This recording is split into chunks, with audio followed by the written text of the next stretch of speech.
So Good morning. is Labour planning on throwing its weight behind this idea by the Lib Dems and the SNP to have an election on the 9th of December? Oh, I mean, this Lib Dem plan is a sort of opportunistic stunt, I'm afraid. I mean, it's entirely sort of ridiculous. It would need cross-party support to get through the House of Commons procedures, and then it'll be subject to all kinds of amendments, particularly when it gets into the House of Lords. It's just a stunt so the Lib Dems can get on the telly today. No, look. We're in this situation discussing whether or not we should have an election because Boris Johnson has utterly failed on his signature policy to deliver Brexit do or die on October 31st, and the Labour Party's position remains its principled position. We want a general election, but we're not going to go for a general election until we have got an absolute reassurance that a no-deal Brexit is ruled out, and we've got an understanding from the European Commission about the extension date, and we're still waiting for that clarification from the EU.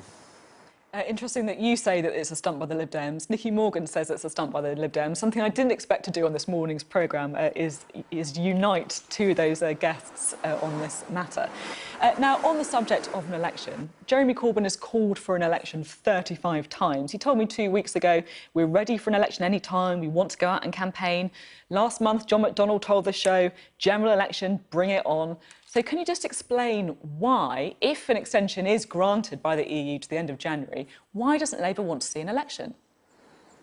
Well, we're still waiting for that clarification, and we don't have it yet. So when we get that clarification... say that their plan won't go through until it happens. Well, I mean, the Lib Dems the Lib Dem plan would depend on the government and others allowing it to go in the order paper. It's not going to happen. It's just a sort of sideshow. It's a distraction.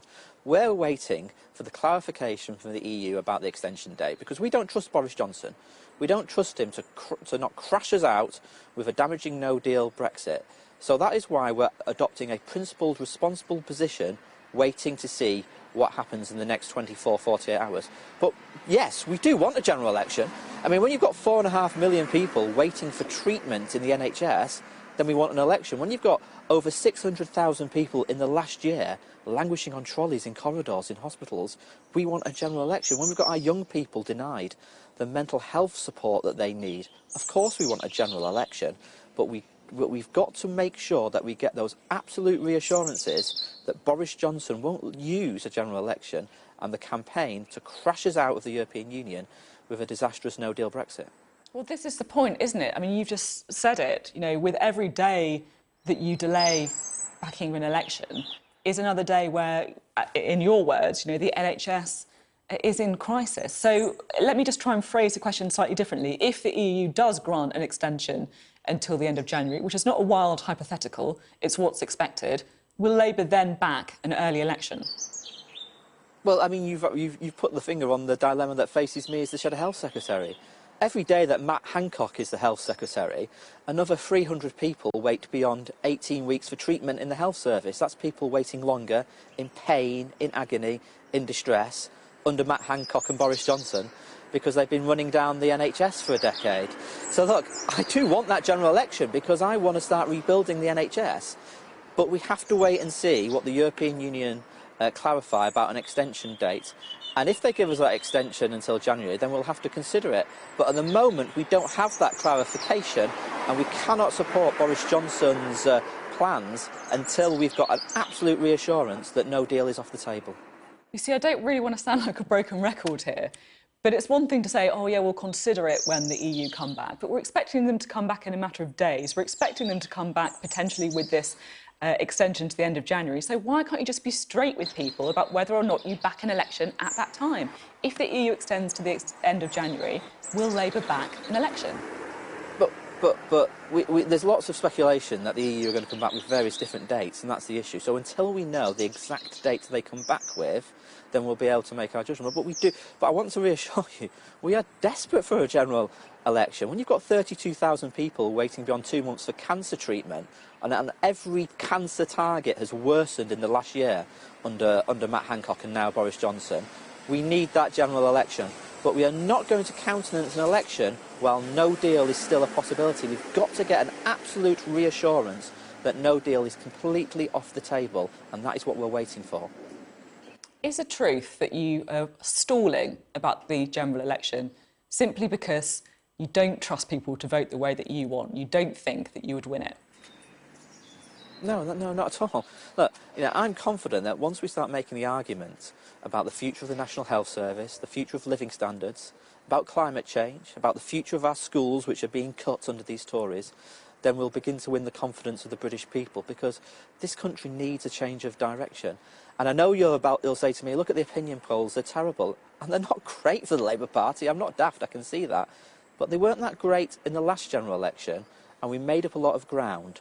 So I think when we go out there and we talk about our vision for the country, about rebuilding our NHS and giving every child the best education in our schools, I think we'll be able to win people over to our programme.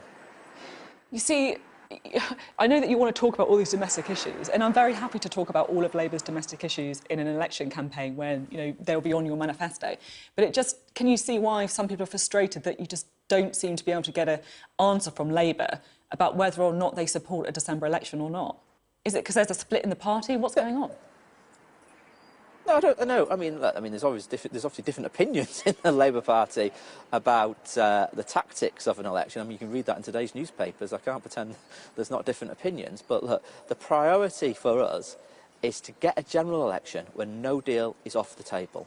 And we want that general election so we can focus on the NHS and schools and making our streets safer after the years of cuts to police officers under these Tories. But we're not going to walk into a trap of Boris Johnson's who's trying to distract everybody, because remember, he hasn't delivered on his pledge, his solemn pledge to the British people, that he'd deliver Brexit, do or die, by October 31st.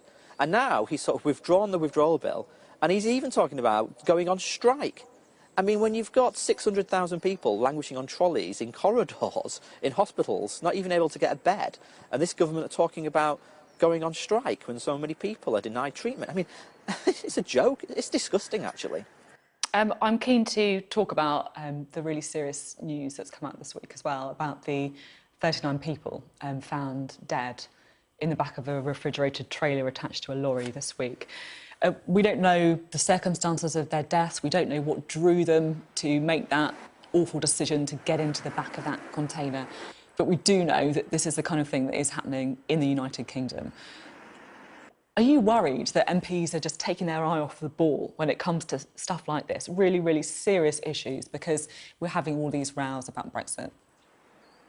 I mean, what's happened with that container is just unspeakably horrific, isn't it? And I mean, the story that was on the front page of many of the newspapers yesterday about the young woman texting her mother saying, "I can't breathe." I mean, it's heartbreaking, wasn't it? And the fact that people must be so desperate to climb into a container to travel across the world to get to this country is heartrending. And this human trafficking that is going on is immoral, and we need to ensure that the authorities, the police and others have got the resources. And you're right, these issues should be getting debated properly in the House of Commons.